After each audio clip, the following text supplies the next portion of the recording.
confession of Mr. Marco Dean seems to be complete and would therefore indicate the charges against Felicia Jones be dropped.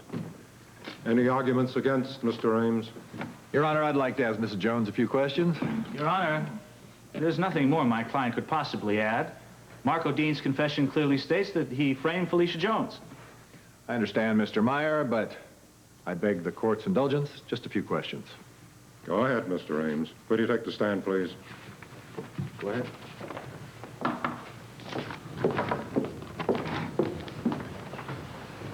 Remember, you're still under oath. Mrs. Jones, according to Marco Dean's confession, he decided to steal the money and the fur coat and to frame you because you rejected his advances. Isn't this true? Well, I can't speak for Marco's motives, but if that's what it said, then I suppose that's true. Well, what I mean is this. You must have been aware of his feelings for you, were you not?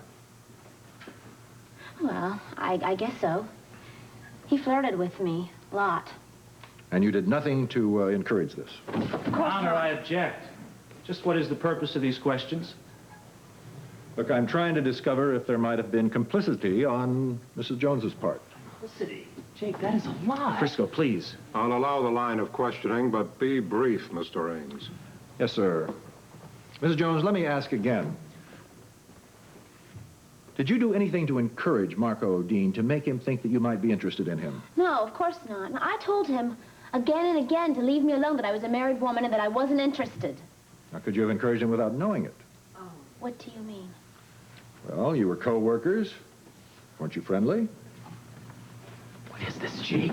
Frisco, be quiet. Your Honor, I see no reason for these questions. It's totally irrelevant.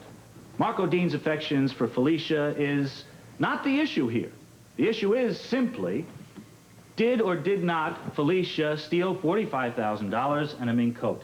We have a signed confession from the man who did steal the money, who admittedly made it seem as if Felicia committed the crime. I'm trying to establish whether or not there might have been a relationship between Marco Dean and Felicia Jones, which might have caused Marco Dean to make a phony confession. A phony confession? Your Honor, he already said she was framed. Order. He set her up because she wouldn't have anything to do with him. I mean, it's plain and I'll have simple, you isn't it? removed from this hearing. What the hell's the matter with you? I mean, he's badgering her. It's obvious. Come on. Mr. Jones, you're advised to remember that you're out on bail. And if you don't restrain yourself, I'll have no recourse but to revoke that bail. Now sit down or leave the hearing. Frisco, you're not just doing yourself harm here, you're doing harm to Felicia. Sit down. Sorry, Your Honor. I'm sure we could all understand Mr. Jones's frustration here.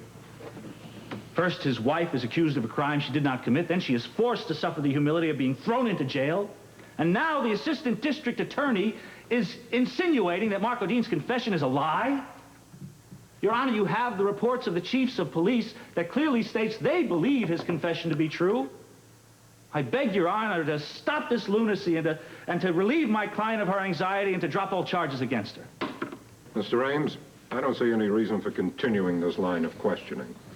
We'll take a short recess, after which I'll render my decision. All rise. You had better cool down.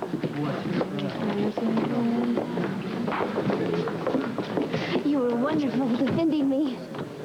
I can't believe what the DA's office is doing. They're trying to make it look like you and Marco set this whole thing up. You and I both know that there are holes in his theory. What about the judge? Does he know that? That's what counts, We right? have to believe that he will see the truth also. Frisco, we have to believe in the judicial system and justice.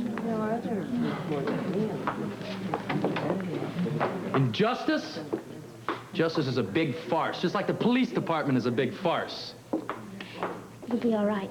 I have to believe it will. Oh, I've made things worse again, haven't I? No, you've made him better just by being by my side. Yeah. The charges are going to be dropped. Don't worry about it. All right? Oh, what am I? Listen now.